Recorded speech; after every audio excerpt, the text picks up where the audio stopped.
Om Shanti.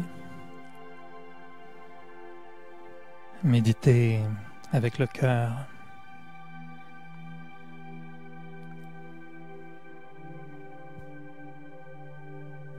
Quand les pensées redeviennent puissantes,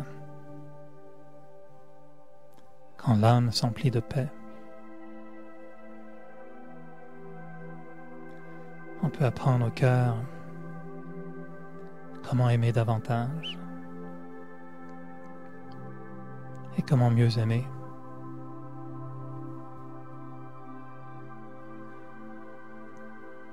Et alors que je concentre toute mon énergie au centre du front, que je pense à l'âme, à l'être de lumière,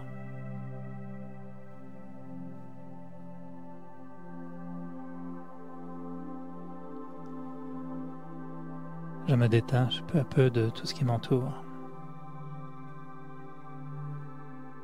Toute la journée qui est derrière moi.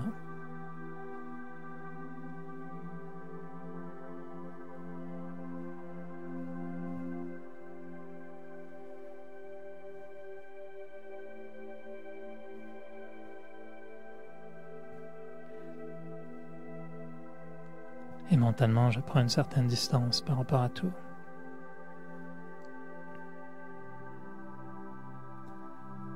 Et je me dis qu'en ce moment, à l'instant présent, rien n'est vraiment si important que cela.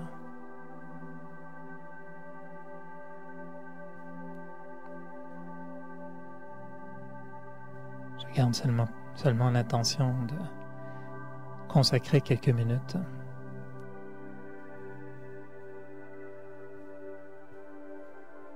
pour simplement me remplir d'énergie.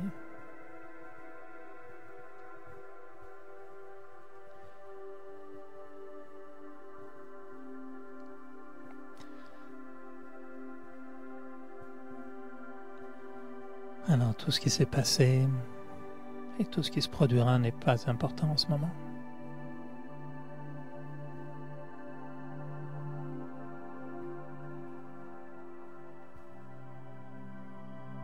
C'est comme si mon esprit redevenait complètement vide.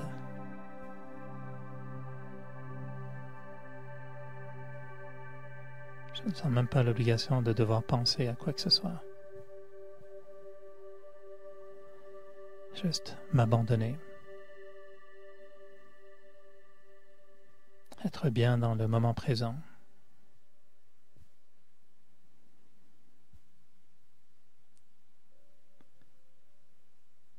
Et faire ressortir la lumière de l'âme.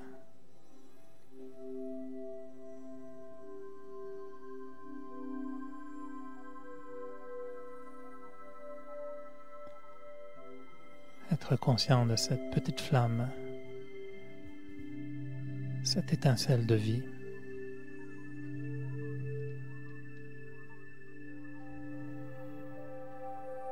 La conscience.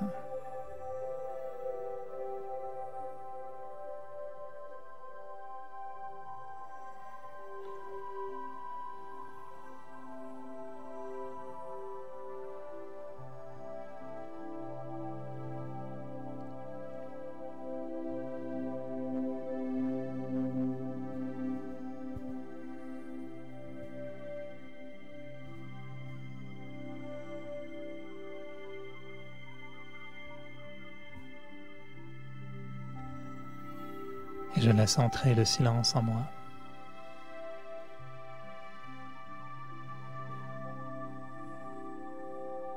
Et c'est non seulement le silence des pensées, mais le silence du cœur aussi.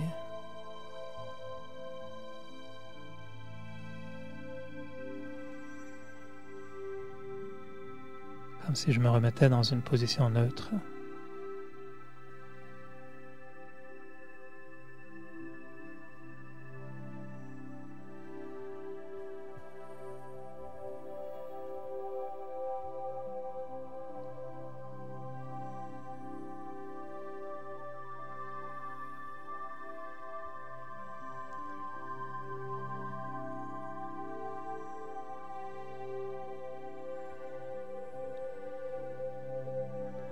Prends le temps aussi de ralentir mes pensées.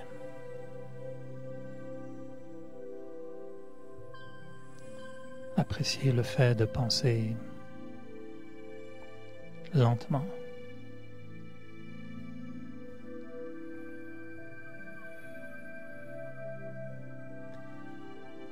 Apprécier le fait de pouvoir choisir mes pensées.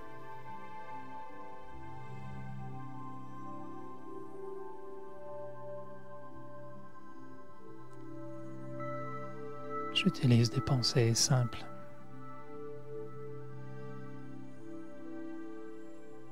Des pensées qui me font du bien.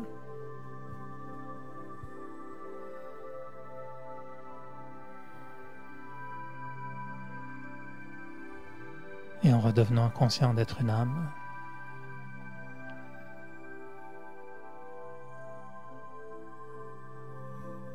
un être conscient,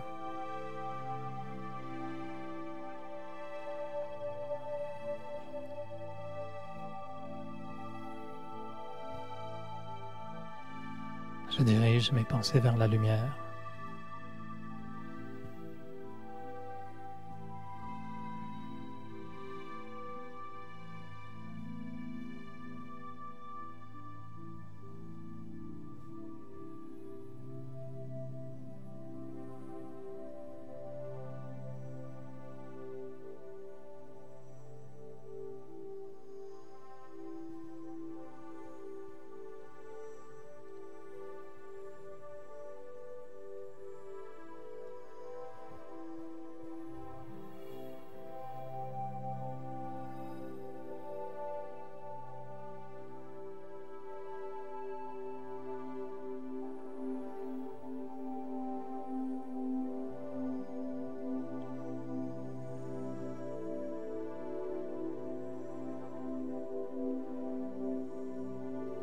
Et alors que mes pensées redeviennent paisibles,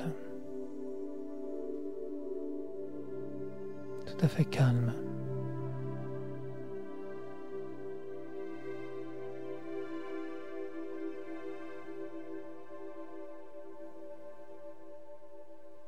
j'imagine que mon cœur est un peu comme une fleur intérieure. Une immense fleur qui s'épanouit, qui s'ouvre.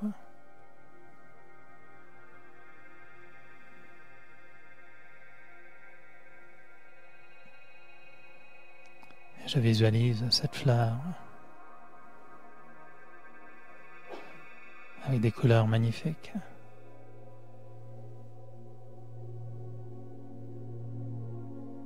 Comme si même une lumière émanait de la fleur.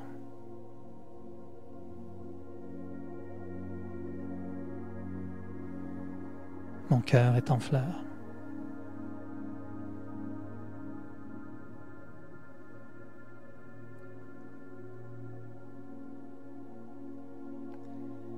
Et comme la fleur qui s'ouvre et qui offre son parfum à tous,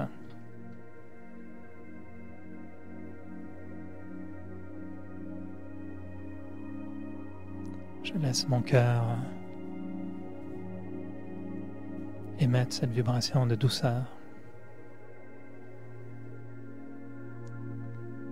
de bienveillance.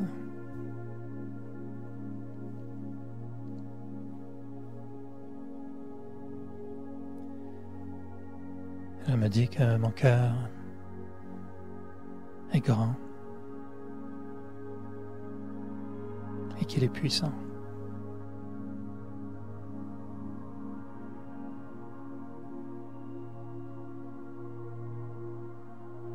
Et quand mon cœur s'ouvre,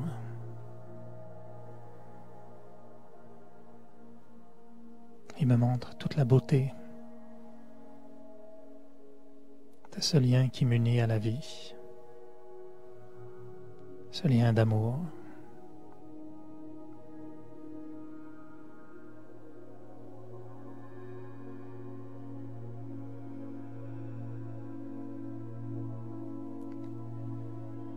Et comme cette fleur qui appartient au monde,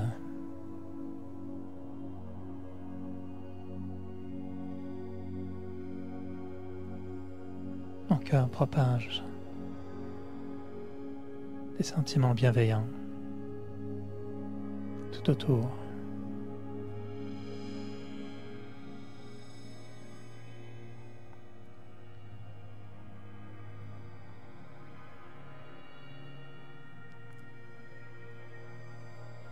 Et je vois cette capacité d'aimer, ce lien avec la vie.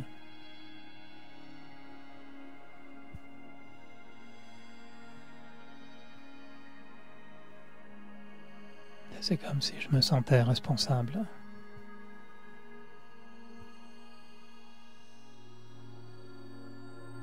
Responsable de mon cœur. Responsable de le faire respirer l'amour.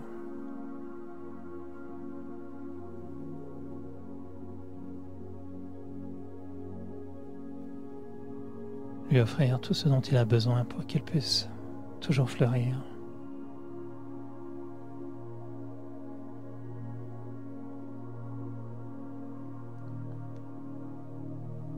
Et je me dis que mon cœur est fort, qu'il peut vaincre la peur, qu'il peut me transporter dans l'espoir,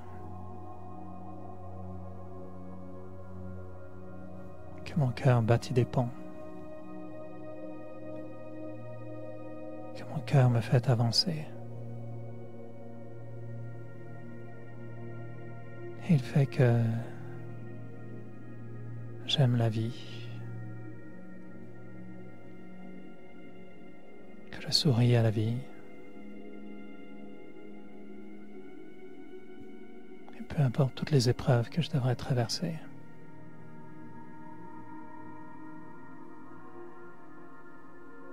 Je n'oublie pas mon cœur.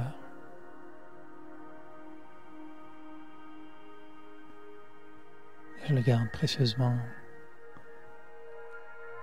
comme une fleur à la paume de ma main. Une fleur unique. Une fleur de lumière.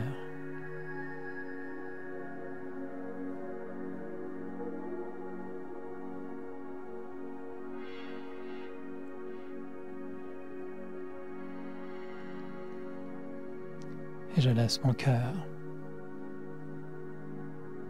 diriger mon âme.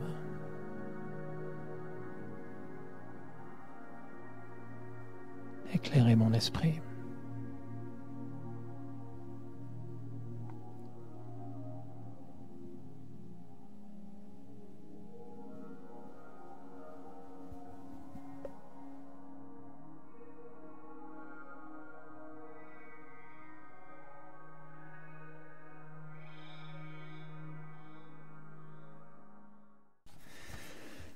Bon, c'est bien, tout le monde est réveillé. Écoutez, je trouve ça formidable. On va parler de méditation en tant que vitamine. Et je me disais, est-ce qu'on va parler de vitamine ou de somnifère? Parfois, la méditation est un somnifère aussi, non? Des fois, on dit toujours à la blague. En fait, c'est une vraie blague. Il y avait un centre dans lequel une personne... dès qu'on commençait à mettre moindrement un commentaire de méditation, surtout les miens, je peux dire, des commentaires de méditation, de la musique, la personne s'endormait, mais vraiment systématiquement. Et puis, elle était vraiment impliquée dans le centre, elle aimait beaucoup le centre. Puis un jour, on lui a proposé de faire la réception. C'était pas ici, mais c'était dans un autre centre. Donc, elle faisait la réception. Puis un jour, quelqu'un a téléphoné en lui demandant « La méditation, est-ce que ça peut aider à dormir ?» Elle a dit oui. Vous pouvez très bien dormir en méditation. Et elle avait l'effet vraiment soporifique de déclenchement. Dès qu'on y allait en douceur, ça s'endormait. Mais c'est très bien. Il y a des gens qui ont beaucoup de mal à dormir. Alors si la méditation leur permet de dormir, tant mieux. Souvent, moi, ce qui m'arrive c'est très rare maintenant, mais si jamais avant... en essayant de méditer le matin, peu importe, je commence à sentir que je m'endors. Souvent, ce qu'on recommande aux gens de faire, c'est plutôt prendre quelques minutes pour se mettre la tête contre le mur et puis, tu sais, ou juste s'allonger 5 minutes, 10 minutes. Ce qu'on appelle en anglais les cat naps, les siestes de chat. Et juste fermer les yeux pendant quelques secondes et se dire, OK, là, je dors pendant 5 minutes. Puis vous allez voir, c'est vraiment magique. Si on se dit, je dors 5 minutes, vous n'allez pas vous endormir pour toute la soirée. Là. Vous allez juste partir 5, 6, 7 minutes. Puis après, on est vraiment beaucoup plus éveillé, plus frais. Parce que c'est vrai que la méditation aide à dormir, mais ce n'est pas le but de la méditation. Sauf s'il y a vraiment des problèmes de sommeil. Ça, c'est bien à ce moment-là de profiter d'une méditation pour s'endormir. Mais ce qu'on trouve souvent, c'est que la méditation donne une énergie très spéciale. C'est une énergie très particulière. Il y en a qui ont été des séances d'acupuncture. Ouais. C'est spécial, non? Moi, j'avais fait une fois une séance d'acupuncture pour un problème spécifique. Et ma réaction à l'acupuncture a été des fous rires. Et c'était vraiment très drôle. Ils ont mis des aiguilles, puis je pense qu'il a peut-être mal visé, ou je sais pas, il a peut-être mis au mauvais endroit. Puis alors, on me couvre de toutes ces aiguilles, puis la personne part. Et j'avais pas envie de rire, hein. C'était pas du tout... j'étais très sérieux dans la démarche, puis j'espérais vraiment que toutes ces aiguilles allaient faire quelque chose. Et l'énergie qui m'est rentrée dedans, ça a été, mais un rire, écoute, incontrôlable, c'était très bizarre. Puis je me sentais bien, je sentais que c'était pas normal, c'était comme, il se passait quelque chose. Et là, je riais. Puis j'arrête de rire, il va revenir, puis il va te trouver mort de rire, transpercé d'aiguilles. Puis ça a duré vraiment quelques heures. Et après, je me suis dit, bon, ben, c'est juste ma première séance, ça doit être une drôle de réaction comme ça. Et ça m'a fait ça à chaque fois. Et bizarrement, moi, ma réaction à l'acupuncture, c'était une rigolothérapie. Puis je lui ai demandé, c'est normal qu'à chaque fois vous mettez des aiguilles, je rigole. Et il me dit, ah, c'est pas tout à fait le but. Il dit, il y a des gens qui réagissent, parce que c'est vraiment un courant énergétique. Hein, l'acupuncture, ça vient vraiment rééquilibrer certaines choses. Et la méditation, il y a vraiment une énergie qui va tout à coup entrer en jeu. Et on parle souvent de vibration. C'est que quelqu'un qui médite va avoir un effet sur ses vibrations. Et ce dont on parle, ce sont vraiment des ondes énergétiques qui sont très palpables en fait. Et si on est conscient de ce qu'on est en train de faire, on va se rendre compte à un moment donné qu'en méditant, notre niveau d'énergie augmente. Et c'est une énergie qui est très pure, qui est très vitale. C'est une énergie qui est très vive.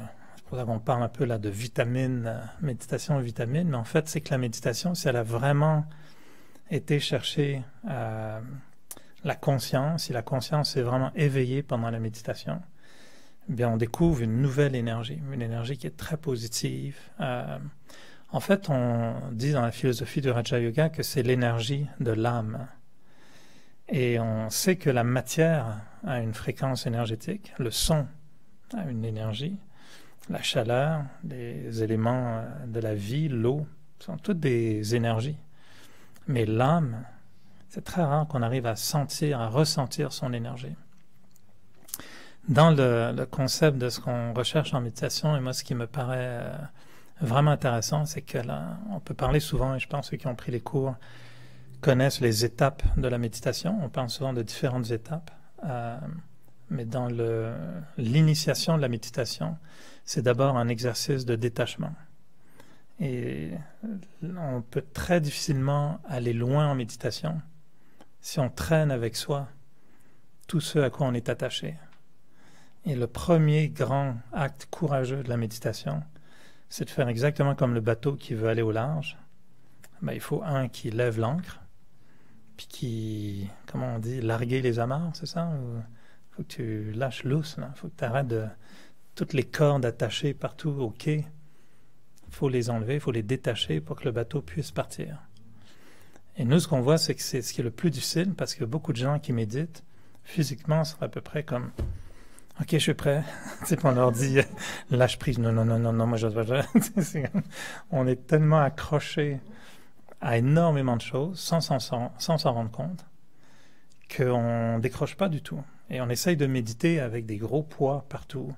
le poids de la journée, le poids d'un événement, le poids d'une peur, le poids de ce qui va se passer demain, le poids de ce qui s'est passé hier. Puis tous ces poids sont là. Et là, on se dit, ben, ça marche pas, la méditation. Je dis, ben, oui, ben, c'est comme être en train d'essayer de pédaler à un vélo qui est attaché à un grillage. Tu peux pédaler tant que tu veux, il ira nulle part, le vélo.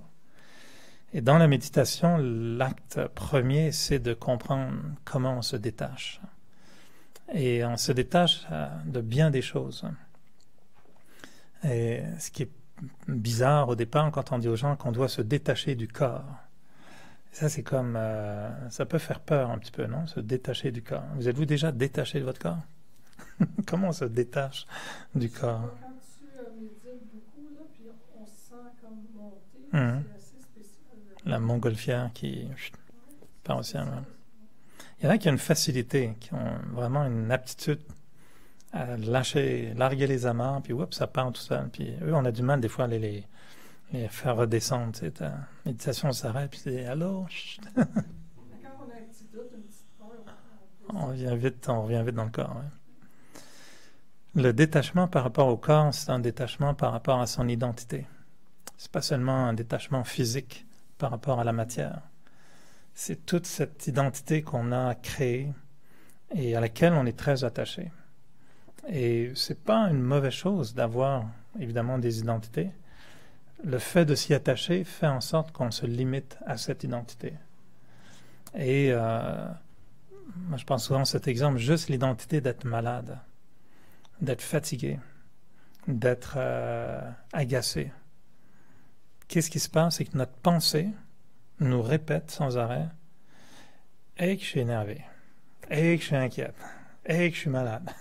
Hey, que j'ai faim. » Et ces pensées-là, c'est l'encre qui est coincée dans les rochers et qui est là en train de nous attacher à cette identité. Mais ce sont juste des pensées. C'est une réalité, certainement. Si je suis fatigué, je peux dire ben, « c'est vrai, je ressens une fatigue. » Mais je peux décider de penser autrement, par contre. Je pourrais très bien dire, ne serait-ce que je pense que mon corps est très fatigué. C'est déjà un petit peu différent. D'ailleurs, je devrais essayer ça au travail.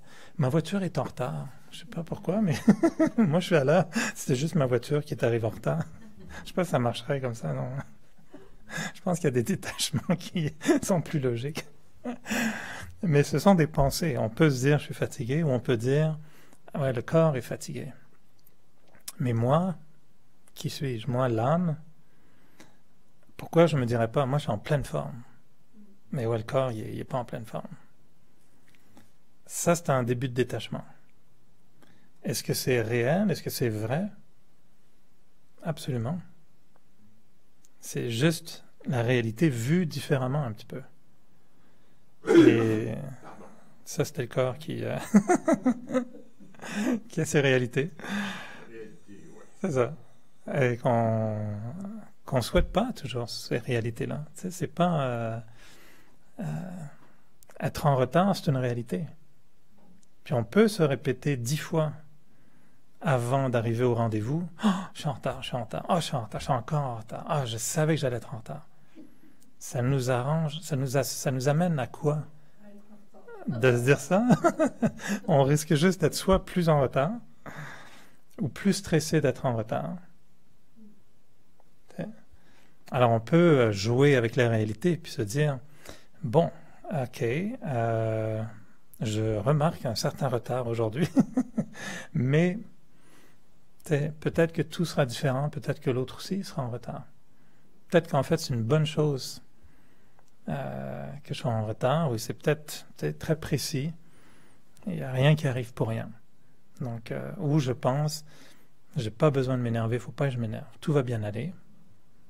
C'est juste comment on va penser à la réalité.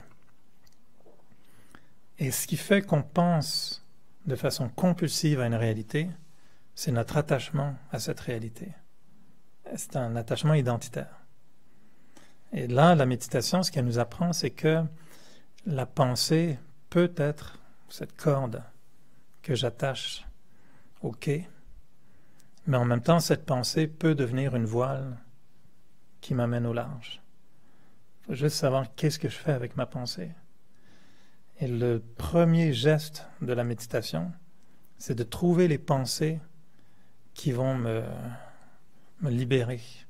Donc, il faut identifier quelles sont les ancres qui sont déjà dans l'eau. C'est quoi mes cordes et à quoi elles sont attachées. Et des fois, on ne se rend pas compte de ce qui nous retient dans la méditation. Si je vous demandais aujourd'hui, est-ce que vous vous souvenez de ce que vous avez mangé ce matin au petit déjeuner? Si vous visualisez, petit déjeuner, c'est il y a longtemps, là, mais vous avez mangé quelque chose, ouais? Vous vous souvenez de ce que vous avez mangé ce midi? OK. Donc c'est important ce qu'on mange, non? C'est pas le fun d'être toute une journée sans manger. Maintenant, si on se pose la question, quelle a été la pensée la plus fréquente au cours de la journée? S'il y a une pensée qui est un peu rayée dans votre disque, puis qui a tendance à être répétitive, est-ce qu'il y a quelqu'un qui vous obsède? Est-ce qu'il y a quelqu'un qui habite dans votre tête involontairement ou indépendamment de votre volonté? À qui parlez-vous le plus mentalement? Combien de temps passez-vous à parler à une personne en particulier dans votre tête? Qu'est-ce que vous lui racontez? Ça, ce sont toutes les cordes. Elles peuvent être utiles. C'est bien d'aller à quai à un moment donné, puis d'aller faire des courses au magasin, puis après on retourne dans le bateau. Ça va être très utile. Mais si on a été toute une journée préoccupé par une réalité, quand arrive le temps de méditer, puis là on essaye, je suis une âme, j'ai de la lumière, etc., ça ne va pas fonctionner. Parce on pédale, mais on est attaché. Donc il faut trouver des fois un petit peu les éléments qui nous coincent dans nos identités, dans nos réalités, et volontairement en méditation, se détacher de tout ça. Et moi, ce que je fais souvent en méditation, c'est que j'ai comme un portrait global de toute la journée. Je fais juste en télévision, on appelle ça un zoom out. Tu fais juste une vue plus large. Puis tu prends comme une vue d'ensemble. Et en méditation, ce que je fais souvent au début, c'est que je m'assois, puis bon, je me dis, OK, on respire. Puis là, je vois toute la journée. Puis j'essaie d'identifier tout de suite qu'est-ce qui attire mon intellect. C'est quoi ma préoccupation? Si je fais rien, où est-ce que ma pensée aurait tendance à aller naturellement? Et souvent, ça pointe du doigt très clairement un enjeu spécifique, une situation qui s'est produite au travail, une préoccupation générale de santé ou autre, une relation qui est un peu problématique puis qui me travaille dans la tête. Et à ce moment-là, je me dis, bon, ben là, il faut d'abord que je lâche tout ça. Et se donner l'autorisation et la permission de tout lâcher. Ça, c'est déjà très agréable. De se dire, regarde, pendant quelques minutes, là, bye-bye. On peut tout lâcher, il n'y a rien d'important. Mais se l'affirmer, de dire, regarde, je laisse tout ça tomber pendant un certain temps. On dit, des fois, il y a une technique de méditation, je pensais à ça il y a très très longtemps, mais on appelait ça à l'époque les répondeurs. Puis de dire que quand tu as une pensée qui arrive en méditation, essayez mentalement de jouer au répondeur téléphonique. Ah, ben merci beaucoup d'avoir pensé à cela. Je vous remercie pour votre pensée. Si vous voulez bien laisser un message, je vous promets, après la méditation, on y repense tout de suite. Mais pour l'instant, je suis occupé, alors veuillez laisser un message. Et je vous assure, c'est vraiment un drôle de déclencheur de jouer avec ça.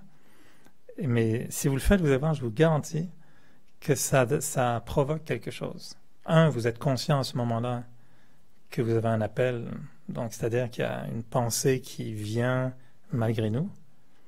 Puis 2, on a vraiment comme posé un geste, mais là c'est un geste mental, qui renvoie cette pensée. Essayer de l'ignorer, ça ne va pas marcher. Mais lui dire, OK, je t'ai entendu, merci pour ton appel, je te promets, on y pense après la méditation. La pensée va avoir l'air tellement bête, de qu'est-ce qui lui arrive, d'habitude, ça marche, là. Je lui rentre dans la tête, puis ça part dans tous les sens, puis là, il s'énerve, puis là, je le possède, puis je fais tous mes petits bébés, puis tout le monde, puis ça... Toutes les petits bibites là, rentrent là-dedans, là, puis c'est bon, hein. Ah, là, il m'a renvoyé, le petit maudit. Pardon. Il m'a renvoyé, il m'a juste dit dégage, laisse ton petit message, puis on se reparle plus tard. Ah, il va pas aimer ça, hein. Vous allez voir, elle va pas aimer ça. Mais elle va aller dans son coin, tranquille, puis elle va attendre la fin de la méditation. Puis avec un peu de chance, après la méditation, on ne se souvient même plus qu'on a effacé le message. Oups. J'ai oublié, j'ai effacé le numéro de téléphone. Mais on faisait ça souvent comme technique de méditation. Une autre technique que j'aimais bien, qu'on proposait souvent, c'est la technique de le ménage du bureau. Et des fois, quand on essaye de méditer et que ça se bouscule un petit peu, c'est comme si on disait à tous nos démons, « OK, fine, on va identifier qui est ici, là. Vous allez vous nommer, puis on va mettre de l'ordre. » Puis imaginez un bureau dans lequel il y a plein de paperasses, il y a plein de trucs, c'est un peu pêle-mêle. C'est pas si long que ça de dire, bon, OK, je prends 15 minutes, là, puis là, on va classer les choses. Et là, moi, je proposais de visualiser dans la méditation, mais vraiment, visualisation, là, vous imaginez, vous êtes capable d'imaginer, là, comme par exemple, 3 plateaux urgents, à classer, à jeter. Puis imaginez, là, un peu d'imagination. Ils sont quelle couleur, vos plateaux? 3 couleurs différentes, non. Imaginez, fait un exercice de visualisation. Puis là, vous regardez dans votre tête, puis dites, qu'est-ce qu'il y a? OK, grand-maman est dans ma tête. OK, fine. Ça, c'est à classer. Est-ce que c'est réglé? Tu sais, qu'est-ce qu'elle va faire? Est-ce que j'ai appelé grand-maman? Est-ce que je dis n'importe quoi, là. Mais mettons que votre grand-mère est sur votre bureau. Ben, elle va où? C'est-tu à classer? C'est-tu urgent? Il faut aller la conduire à l'hôpital? Ben, juste le fait de dire, ça, c'est urgent. Je m'en occupe tout de suite après la méditation. Ou c'est vraiment peu urgent. Je peux classer, puis quand j'en aurai besoin, je sortirai le dossier. Et de faire un peu le ménage dans notre tête, de dire qu'est-ce que j'ai en ce moment qui me passe par la tête. Puis de dire ça, je le classe, ça, je le jette, ça, d'accord, c'est très important, je le garde. Et juste s'amuser à faire ça, c'est un truc, hein, il faut déjouer l'esprit. Et ce truc-là marche très très bien. Moi, je l'ai souvent pratiqué en méditation, et ça permet juste de sentir qu'à un moment donné, d'avoir la visualisation d'un bureau clean, il n'y a plus rien. Mais quand on fait ça, après, c'est très différent de méditer. Puis là, on s'est dit, bon, maintenant, je vais méditer sur quoi? Puis là, vous prenez un papier, puis vous mettez silence sur le papier. Puis là, votre bureau, il n'y a plus rien, juste ce papier, silence. Puis là, vous le regardez, puis vous dites, c'est ça ma méditation. Silence. C'est génial. Alors, mentalement, c'était juste qu'il fallait déjouer, il fallait jouer un petit truc à l'esprit, en fait. Il y a plein de petits exercices qui peuvent être faits comme ça, qui sont très utiles. Mais l'idée, c'est quoi? C'est au départ d'identifier, bien sûr, ce qui nous arrive, mais petit à petit, c'est de se donner le moyen de prendre du recul, de se détacher. Alors, on va se détacher des identités, ce qu'on appelle du corps. Donc, on va essayer de se dire, la pensée qu'on utilise, qui est très utile, c'est « je suis une âme ». Et quand on se dit « je suis une âme », bien prononcé, non pas « je suis un âne », parce que ça se ressemble, mais on a tendance à être pas mal l'un ou l'autre en général. Mais si on prononce bien « je suis une âme », imaginez et observez qu'est-ce que ça déclenche. Si vous dites « je suis un imbécile », 10 fois de suite, je suis un imbécile ou une imbécile. On va vite sentir de quoi on parle, non? Mais si on se dit « je suis une âme », qu'est-ce qui va ressortir? Tout à l'heure, j'utilisais l'image de la fleur. Il y en a qui ont trouvé ça stressant de visualiser une fleur. Non. Hein? Mais si dans le commentaire de méditation, j'avais dit « mon cœur est comme un cactus ». On dit « ben là, je sais pas, là. Les épines pleines de sang. » C'est ben là, c'est un film d'horreur, son truc. Genre de, tout de suite, on n'aurait pas tellement ça comme genre de visualisation, non? Mais bon, un cœur de lumière, un cœur de fleurs, ça va, c'est très mignon tout ça, c'est très joli, c'est très poétique. Alors, c'est puissant l'esprit, c'est très puissant. Moi, quand on me parle de piqûre, ou qu'on me décrit une opération, je tombe dans les pommes. trop d'imagination. Quand on dit souvent, je dis souvent aux gens qui me parlent de certaines choses, on dit attention, tu as un réalisateur devant toi. Là, moi, tout le montage est en train de se faire, là, puis je me sens vraiment pas bien. Je suis très visuel, donc on visualise très très bien ce qui se passe. Alors l'idée, c'est que quand on veut créer cette expérience qu'on appelle la conscience d'âme, on se répète juste au départ, je suis une âme. Et là, ce qu'on découvre, c'est que sans s'en rendre compte, ce qu'on s'est répété pendant 20, 30, 40, 50 ans, c'était très souvent, je suis un corps. On ne le formulait pas comme ça. Mais quand on disait, oh, hey, j'ai 30 ans, ben on disait, je suis un corps de 30 ans. Techniquement, j'ai pas 30 ans. Techniquement, mon corps a 30 ans. Mais si on ne parle pas dans la conscience d'âme, on dit j'ai 30 ans. Et si on nous demande tu viens d'où, parce qu'on nous demande tout le temps, le moindrement on est bronzé, on nous demande toujours d'où on vient. Moindrement on parle un peu différemment, on nous demande d'où on vient. Si on a les cheveux longs, on nous dit qu'est-ce que tu fais. C'est comme, on est toujours dans les étiquettes. Et on répond toujours je suis français, je suis canadien, je suis ceci. Techniquement, c'est pas vrai. Moi, j'ai toujours à la blague, et si vous regardez dans le coup, moi, c'est marqué fabriqué en France. C'est juste un modèle, tu sais, j'ai un modèle, je dirais pas d'année, c'est un vieux modèle, fabriqué en France, 50% de matériaux québécois, by the way, biodégradable, totalement biodégradable, plus ou moins biologique, était un peu et fonctionne présentement avec beaucoup de végétal. C'est juste un corps. Mais on s'est tellement identifié à ça que les guerres aujourd'hui sont des guerres de corps. Tu sais, les Russes contre ceci, on apprend à haïr des gens sans les connaître, simplement parce qu'ils ont une autre identité, ou simplement parce qu'ils ont une autre religion. Techniquement, je ne suis pas canadien ou français ou chrétien ou musulman. Mon corps appartient à cette terre et j'ai été élevé dans une culture, dans une religion. Mais qui est le moi qui parle? Et c'est là où en disant je suis une âme, c'est comme si on éveillait tout à coup une autre énergie, une autre conscience, une autre identité. Et quand on se dit « je suis une âme », ben, ce qu'on sous-entend, c'est que j'ai un corps. Et ça change complètement la dynamique. Et pour nous, c'est vraiment ce qui change la tonalité, je dirais, de la pensée. Je ne suis pas musicien, mais je sais que tu as plusieurs tonalités. Tu peux être, si tu veux faire une chanson triste, tu es en mineur, c'est ça?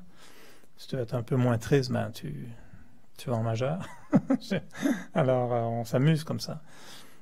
Mais nos pensées sont dans quelle tonalité? Et si nos pensées sont dans une tonalité corporelle, physique, ben ça limite beaucoup ma capacité de m'élever, de penser à des choses plus larges.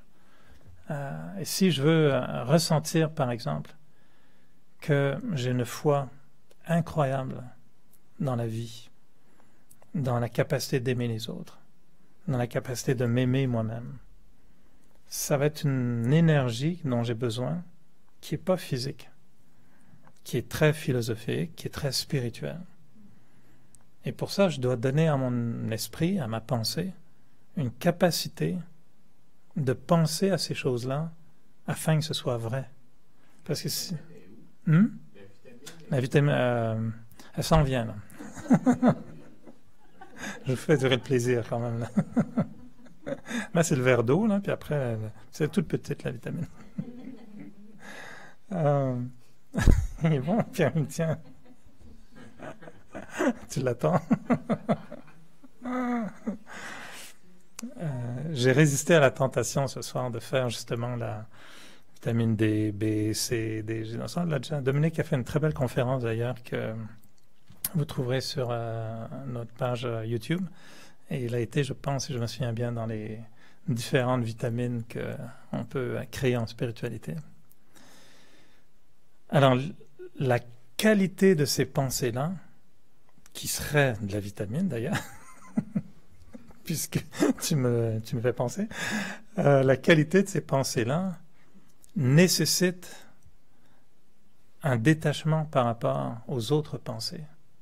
Je ne peux pas être pris dans un sentiment de jalousie, de peur, de négativité, de colère, et en même temps être dans la fleur du cœur, dans le pouvoir divin, puis dans l'amour pour tous. C'est pas compatible. C'est exactement comme le bateau qui essaye de prendre le large tout en étant attaché. Ok, ça marche pas. Et c'est pas qu'on va se dire « Ah ben je vais penser plus fort à des pensées positives, puis ça va finir par lâcher. » Ok, non. Plus on va penser positif, plus les corps vont dire « Bon, il veut s'en aller, là, ils vont tirer de plus en plus fort. » Il faut d'abord détacher ces choses. Et détacher notre identité quotidienne, hein, parce qu'on est tous les jours sollicité par des réalités très mondaines, très corporelles, très physiques, très relationnelles. Ça prend un tout petit exercice, mais c'est ce que les matelots font avant de partir. Larguer les amarres, tu sais, puis on lève l'angle. C'est très beau, c'est le fun de faire ça. Puis t'entends l'angle qui se lève, les cordes qui partent. Puis après, tu sens le bateau qui part. Waouh! Puis là, il part au large. Et c'est ça qu'on veut vivre en méditation. Et ça, en se disant « je suis une âme », c'est vraiment le déclencheur qui fait que l'ancre commence à se lever, que les cordes commencent à se relâcher. Parce qu'en se disant « je suis une âme », c'est comme si on invoquait toute la réalité de l'âme. Et l'âme, pour nous, c'est un mot qu'on utilise bien sûr, qui définit ce qu'on est. Et je dis toujours, c'est pas une invention, l'âme, c'est pas une croyance. L'âme, dans la philosophie du Raja Yoga, c'est simplement le mot qu'on donne pour l'esprit, la capacité de comprendre, l'intellect et ma personnalité. C'est ça l'âme, la partie invisible de l'être. C'est ça que les scientifiques n'ont pas réussi à couper avec un scalpel et des microscopes. Ça reste là. Et cette qualité d'être, cette conscience qui est unique à l'être humain aussi, fait de nous des âmes. Mais on a oublié ça. Et on nous a enseigné dès notre naissance, tu es un garçon, tu es une fille, tu es ceci, tu es cela. Puis toute notre jeunesse est à quel âge? 5 ans, 5 ans. On a joué avec ça toute notre vie. On s'est ancré des identités toute notre vie. Quelqu'un qui a un très très grand nez, je pense qu'il le sait, là. Tout le monde le regarde. J'ai vérifié avant de dire ça que personne n'a grand nez. Mais bon, tout le monde le regarde toute sa vie. Puis il est habitué. Dès qu'on lui parle, les gens regardent. Ils sentent les yeux toujours résister à la tentation de regarder son nez. Mais lui, il est conscient du nez. Il n'est pas conscient de l'âme. Ça s'appelle nose conscious. Il est conscient du nez toute sa vie. Et puis c'est dur d'assumer un grand nez. C'est pas facile. Il y a Cyrano qui s'est débrouillé. Pinocchio, il était pas mal non plus. Il en a fait une belle histoire. Je prends un exemple ludique, mais je plaisante pas vraiment là. On a tous des identités qui nous gênent aussi. Ou des identités sur lesquelles on s'est basé pour s'affirmer aussi. Il y en a qui sont très grands, qui aiment la taille du corps pour affirmer une identité.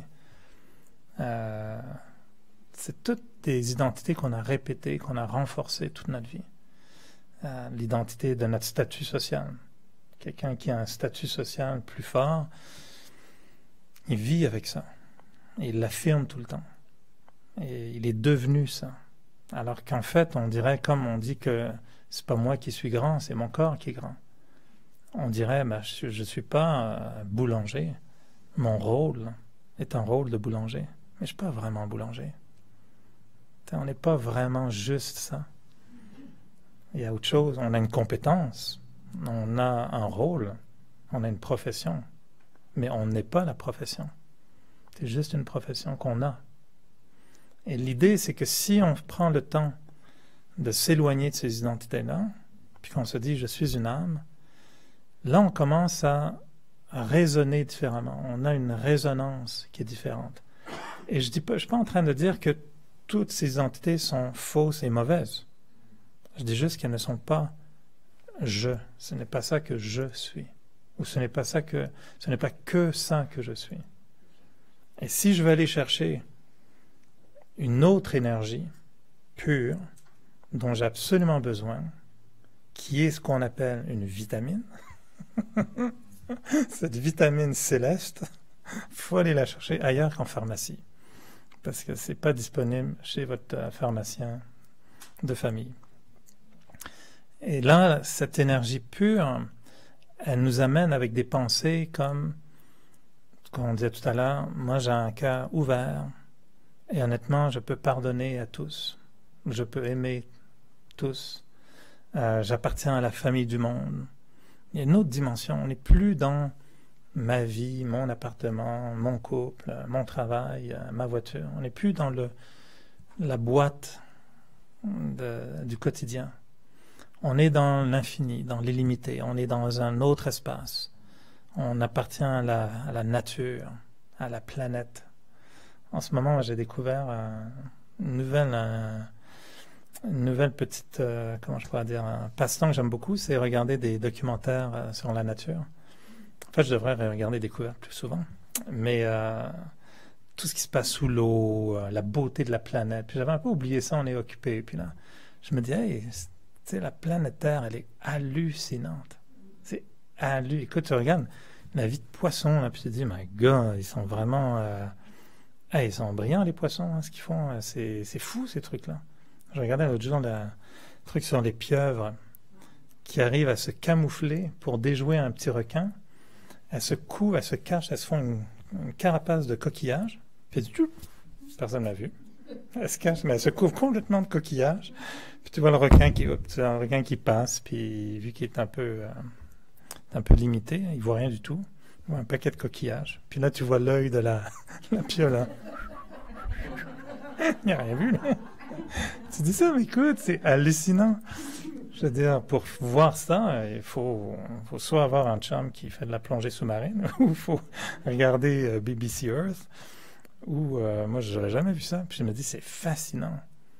Pour moi, ça me sort un petit peu de mon bureau au travail. T'sais. Je me dis, peut-être que je devrais faire la même chose au travail. T'sais. Juste me couvrir de papier. Je suis pas là. Non, il est pas là. Tu viens à la réunion? Non, il est pas là. Je dis complètement, c'est caché, tu sais. Tu fais du camouflage. Là. Mais c'est passionnant. Et pour moi, la méditation, quand je sors de mon identité, de ma boîte, on accède à une autre dimension qui est invisible. Je veux dire, les fonds marins, c'est wow, c'est hallucinant. C'est toujours là, mais on n'en est pas conscient. Alors, qu'est-ce qu'il y a dans l'océan de notre esprit dont on n'est pas conscient? Et le moment où on se détache de nos identités, on commence à avoir des pensées qu'on n'a jamais eues. Des pensées vraiment qui nous disent, regarde, tout est magnifique. En fait, tout va mal. La voiture est au garage. J'ai rendez-vous avec le banquier demain, puis oups, des petits problèmes. Il manque des zéros dans mon compte. Je ne sais pas ce qui se passe. Au bureau, c'est pas si génial, mais tu arrives à être en méditation, puis temporairement, tout oublier ça, puis se dire, mais la vie, c'est fabuleux. Et là, les gens vont dire, mais tu rêves complètement, là. Va voir ton comptable, ton mécanicien, ton médecin, puis tu vas voir que tout va très mal. Non. C'est quoi l'angle de la réalité? Il y a une réalité, oui, mais il y en a d'autres. Et accéder à ces autres réalités-là, qui sont les réalités de l'esprit, qui sont les réalités de l'âme, qui sont... l'âme a une puissance énorme de se dire, moi, l'âme, je suis lumière, tu sais, puis je suis la vie. J'appartiens à cette grande planète. Ok, j'ai pas payé mon loyer, d'accord. Oui, ça, c'est un petit détail, on fera ça demain. C'est vrai que c'est important, mais je suis en vie. Je veux dire, il y a une connexion à faire avec les milliards de petites films qui vivent sur la planète. J'appartiens à ça. Ça aussi, c'est une réalité. Et que l'humanité entière est ma famille.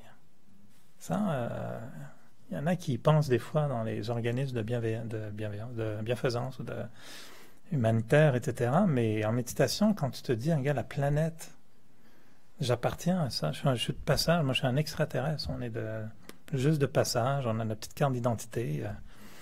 Moi, je me souviens une fois, on avait un très bon ami de Radio-Canada, d'ailleurs, qui m'avait invité à un party. Il m'a jamais réinvité, d'ailleurs, mais cette fois-ci, il m'avait invité. Et puis, j'étais arrivé très en retard, mais vraiment fashionably late. Mais j'avais cuisiné toutes sortes de trucs indiens, puis j'arrive vraiment très, très en retard. Et c'était un party, je mets assez mondain, puis ça me tentait pas trop. Alors, j'arrive plutôt vers la fin, puis j'amène toutes sortes de trucs. J'avais cuisiné des trucs indiens et tout. Puis, et là, il avait parlé à tout le monde. Il dit, moi, j'ai un copain, il est un peu flyé. Il fait beaucoup de méditation. Il était en Inde. Puis à l'époque, dans les années 80, quelqu'un qui revient de l'Inde, là, les gens veulent le sentir. Il doit sentir l'encens, il va sentir quelque chose, la cardamome, je sais pas quoi. Et je me souviens, j'arrive assez tard à son party. Puis je me souviens plus exactement ce que j'ai dit, mais des gens, tout le monde dit, ah ouais, bon, alors, tu viens d'où? Je dis, ben moi, je viens du Nirvana, non? Comme vous, vous êtes des immigrants légaux, vous aussi, non? Puis là, je leur parle vraiment, mais très sérieusement, avec une tête de fou, en leur disant, mais c'est bien un party d'extraterrestres. Là, mon copain s'appelait Eric aussi. Je dis, Eric vous a dit, on est tous, vous savez tous, on est tous extraterrestres, c'est ça. Puis là, ils se sont dit, écoute, il est zinzin, ce gars-là. Je dis, non, mais moi, je viens de... Vous saviez pas, moi je viens du Nirvana. Je suis arrivé il y a quelques années. Puis vraiment, là, ils ont vraiment peur. Pendant un certain temps, il est vraiment barré, ce gars-là. Puis après, je dis, non, je plaisante. Non, ça va, je suis breton, comme tout le monde, ça va très bien. Ah, t'es breton, c'est bon. Pfiou, ok, il est normal. Je ne sais plus comment je l'avais formulé, mais c'était assez spécial. Mais en fait, c'était pour moi une façon de dire, si on se parlait d'une autre réalité, on parlerait comme ça. Tu sais, tu verrais quelqu'un, tu disais, hey, il est le fun ton corps, tu l'as pris où, toi? Tu sais, c'est comme, je vois une belle voiture, j'ai dit, une quoi, tu as trouvé ça? C'est cher, tu l'as payé cher. Tu verrais le corps de quelqu'un, tu sais, il est beau ton corps, tu l'as trouvé où? Afghanistan, waouh, ils sont tous comme ça. Non, mais ça, celui-là, il était pas mal. On pourrait parler comme ça. Tu sais, il y a quel âge ton corps? Ah oui, il a pas l'air bien. Non, ça va, qu'est-ce que tu fais avec? Tu sais, on pourrait se détacher un peu plus dans notre langage. Évidemment, ce serait un peu bizarre aujourd'hui de faire ça. Mais c'est des réalités. Alors, la notion de se détacher et se dire « je suis une âme » va faire en sorte que tout à coup, cette réalité, on va la retrouver de toute façon à la fin de la méditation. Ne vous inquiétez pas, ça revient plus vite qu'on pense. Mais pendant quelques instants, si on peut aller puiser dans une autre conscience, c'est là où je trouve que la méditation nous apporte une énergie qui est vraiment une énergie pure. C'est comme de boire une solution, un médicament, là, ou une solution à base d'herbes très puissante, puis on dit, si tu bois ça, tu vois, ça va nettoyer, ça va développer toutes sortes de choses. C'est ça, là, l'énergie de l'âme. Et quand on arrive à avoir une vraie pensée, et je sais que ça fait des fois un peu rosé, mais tu sais, la pensée d'amour, par exemple, ça paraît simple, mais de vraiment sentir qu'on aime les autres, tu sais, qu'on peut s'aimer soi-même, qu'on peut aimer la vie, qu'on peut tout aimer, peu importe ce qui se passe. Ce genre de qualité de pensée a un pouvoir auto-nettoyant. Ça va éliminer des choses, ça va régler des trucs. Et en allant chercher des pensées, des fois, tellement belles, tellement simples aussi. C'est juste de se dire, hey, la vie, là, c'est génial. Juste cette pensée-là peut avoir une telle puissance que quand on revient après puis qu'on confronte une petite réalité toute simple où l'enfant revient à la maison puis il a cassé quelque chose, c'est comme tu regardes ça puis tu souris en disant bon, ok, fine, c'est pas la fin du monde. Mais si on n'a pas ces énergies pures, la moindre chose devient irritant, etc. On n'a plus l'énergie pour tolérer, pour supporter, pour s'ajuster, pour comprendre, pour juger correctement, discerner. On n'a plus cette énergie-là. Parce qu'on est coincé dans nos boîtes, dans nos identités. Donc le premier acte de méditation, c'est de se dire, regarde, larguez les amarres, levons les ongles, arrêtons de s'attacher à quoi que ce soit. Et si c'est une maladie, si c'est un problème au travail, si c'est une relation qui est compliquée, faut dire à l'ange, regarde, au moins pendant 15 minutes, là, go, c'est correct. Je te retrouve tout à l'heure, je reviendrai, t'inquiète pas. Et si on arrive à faire ça, ben, au moins on va se donner la chance d'aller chercher autre chose. Est-ce que ça résonne en mineur ou en majeur dans les tympans de vos cymbales intérieures? Alors, peut-être qu'on pourrait faire une expérience de méditation avec ça en tête. Donc, je pense qu'on va aller en bateau. On va emporter une boîte de vitamines, t'inquiète pas. On va partir avec nos vitamines. Ouais, je ferai les petites annonces après alors.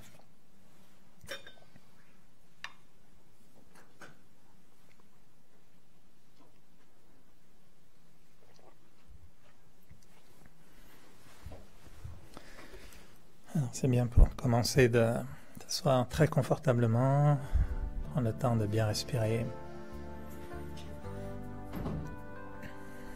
être capable de juste relâcher toutes les tensions du corps.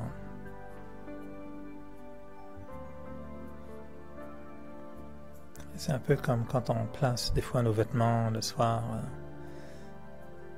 quand on enlève nos vêtements et qu'on va se coucher, c'est comme si on les plaçait sur un fauteuil. Avant de méditer, c'est comme si on plaçait le corps, qu'on le laissait être détendu, mais que pendant un certain moment, on va se détacher un peu de toute la matière, tout ce qui nous entoure.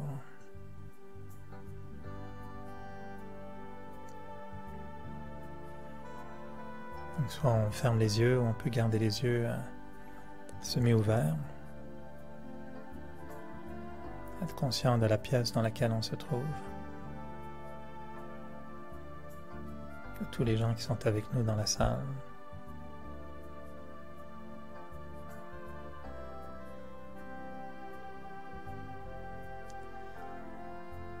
De prendre le temps de ressentir que pour quelques instants, je vais prendre un certain recul.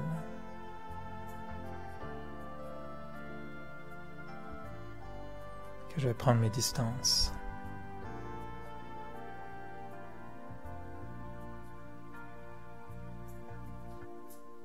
Mes pensées deviennent beaucoup plus lentes.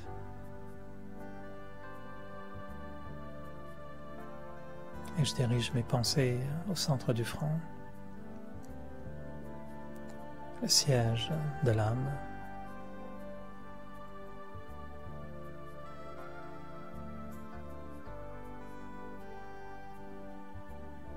C'est comme si le monde autour de moi devenait immobile. Et je me prépare à partir,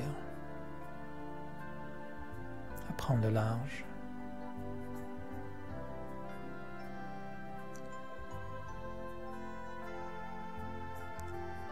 Comme si toutes mes préoccupations, je les laissais sur la terre ferme. Pendant quelques instants, je m'éloigne.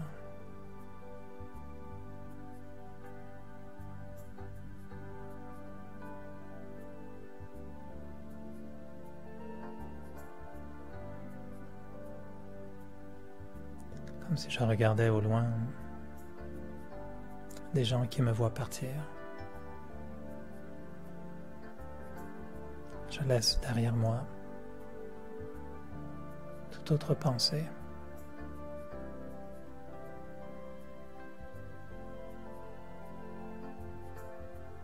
Tous les problèmes.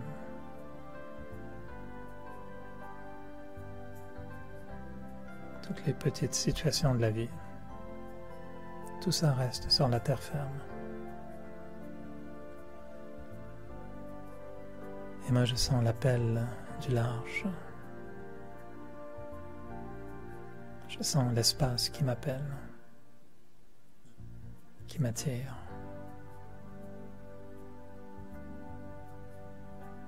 Si je regarde derrière moi, il y a mes préoccupations quotidiennes, ma réalité quotidienne. Et si je me tourne dans l'autre sens, je simplement l'horizon, la mer à l'infini, le ciel.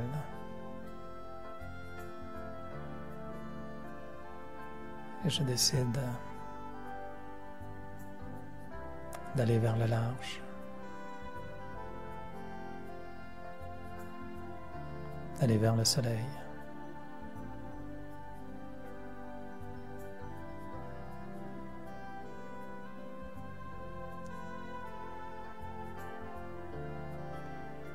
Je me dis que,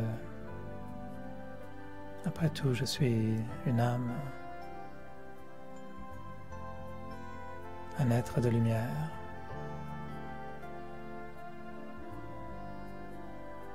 Une conscience vivante.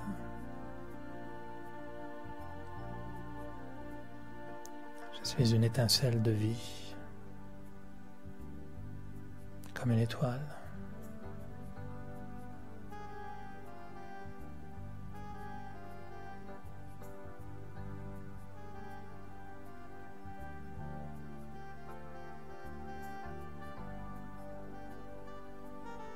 Alors je pars.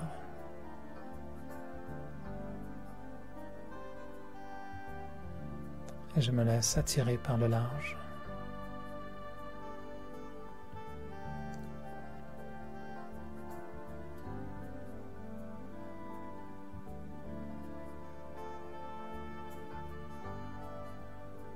C'est moi l'âme qui voyage.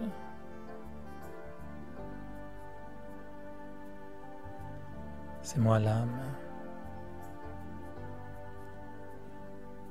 qui reprend conscience.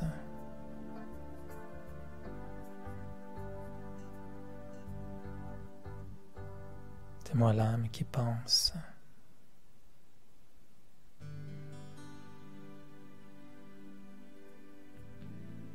C'est moi l'âme qui ressent.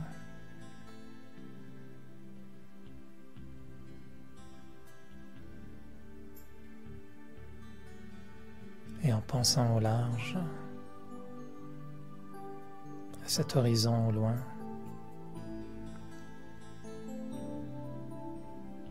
j'ai envie de penser à des pensées plus grandes.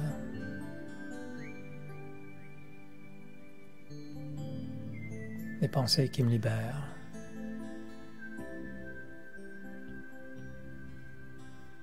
Des pensées qui m'emportent.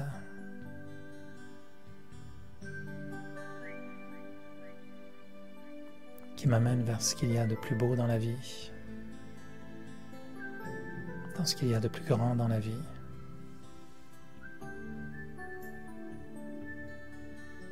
La lumière. La paix.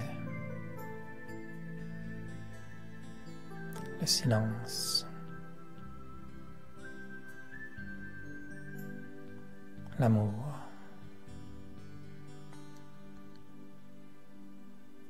Et le bonheur.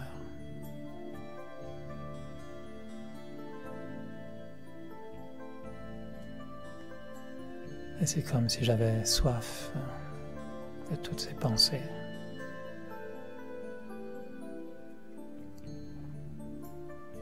Comme si j'avais envie d'une plage. Une plage de bonheur.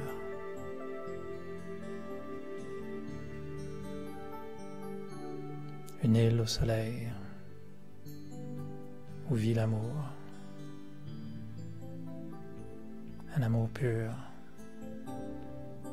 pour le monde entier.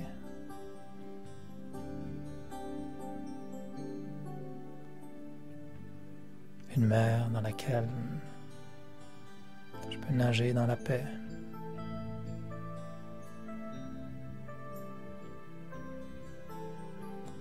Maintenant, je me laisse emporter par la grandeur des pensées, la douceur de l'âme, la lumière.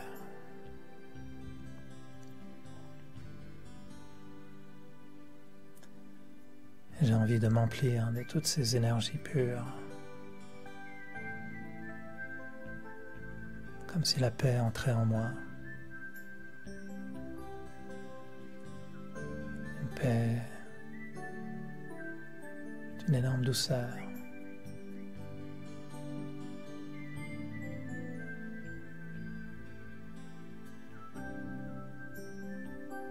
Je peux ressentir cette énergie, cette vibration de paix.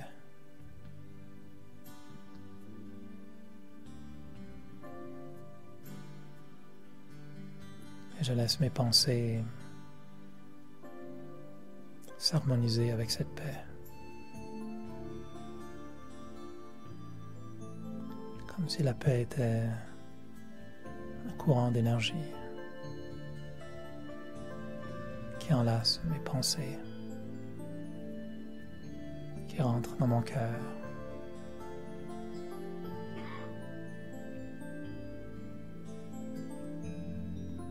Cette paix, cette énergie de paix sera maintenant visible dans mes yeux, dans mon sourire.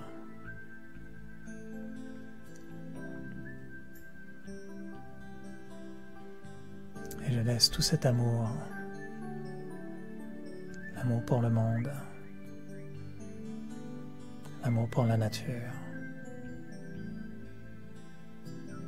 l'amour pour tous les êtres humains. Je laisse cet amour entrer dans mon cœur, comme une lumière, comme une onde.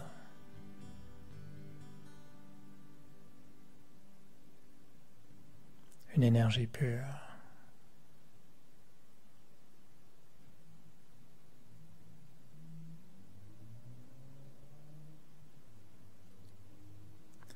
Et moi, l'âme, je peux maintenant ressentir le bonheur.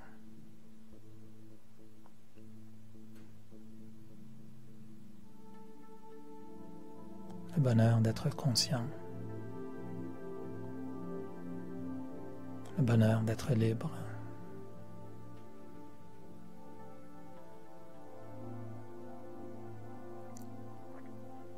Et même si je sais que je vais devoir retourner vers la terre ferme, c'est comme si j'avais été chercher au large des perles,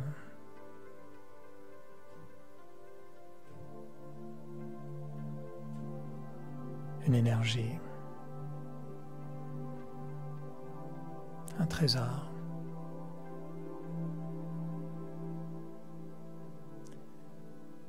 Et je suis prêt à retourner dans toutes les scènes du quotidien.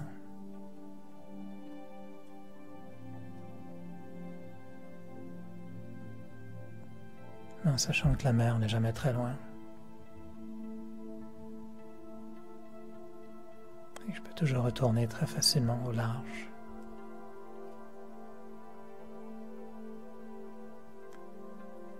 Mais je retrouve mon quotidien tout en étant paisible, empli d'amour.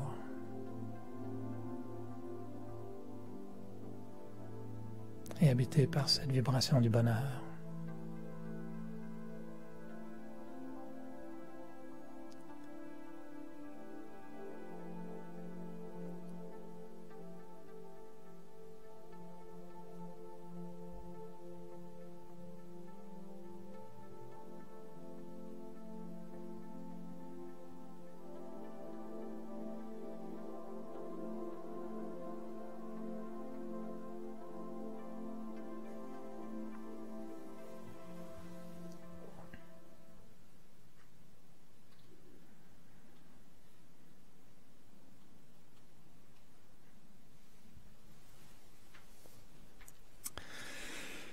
Bon, c'est bien, j'en vois pas beaucoup dormir, donc c'était pas trop soporifique, c'était vraiment une vitamine. J'espère que ça ressemble pas trop au pirate des Caraïbes, comment on appelle, le pirate des Caraïbes.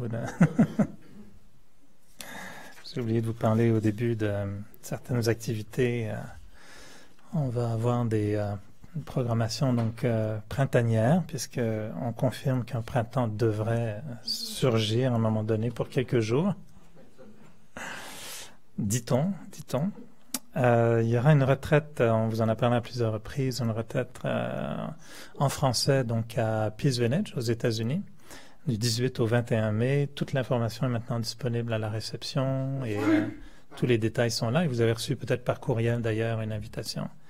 Donc Denise est une conférencière vraiment sympathique à découvrir. Elle sera d'ailleurs à Montréal si ceux qui ne peuvent pas aller à la retraite pourront la rencontrer un mercredi soir. C'est elle qui fera la conférence.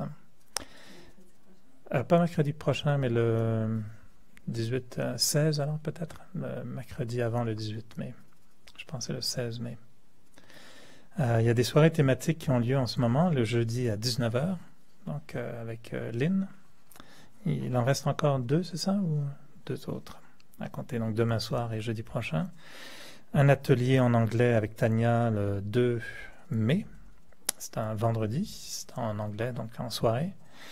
Et pour les tout petits, le 5 mai aussi, samedi, donc le 5 mai de 14h à 16h. Vous pouvez faire comme une pieuvre et vous déguiser en petit de 6 à 11 ans, mais on risque de vous identifier. Par contre, si vous connaissez des jeunes qui ont vraiment 6 à 11 ans, que vous voulez les amener ou leur suggérer, c'est vraiment sympathique. Les parents viennent, après on fait du parent-sitting. Donc, il faut s'occuper des parents, les met dans le fond, on les fait jouer, on leur donne des joujoux, puis les parents s'amusent. Alors, on fait du parent-sitting. Puis là, les jeunes, là, sont vraiment, c'est eux qui ont toute l'attention. Puis on a un parent qui s'occupe des parents derrière, donne des petits trucs à faire. En fait, on leur fait faire le ménage, hein, je pense que c'est ça. Non. Donc, samedi 5 mai de 14h à 16h. Voilà. En vous souhaitant un bon voyage au large et larguer les amarres et on se retrouve sur terre ferme mercredi prochain.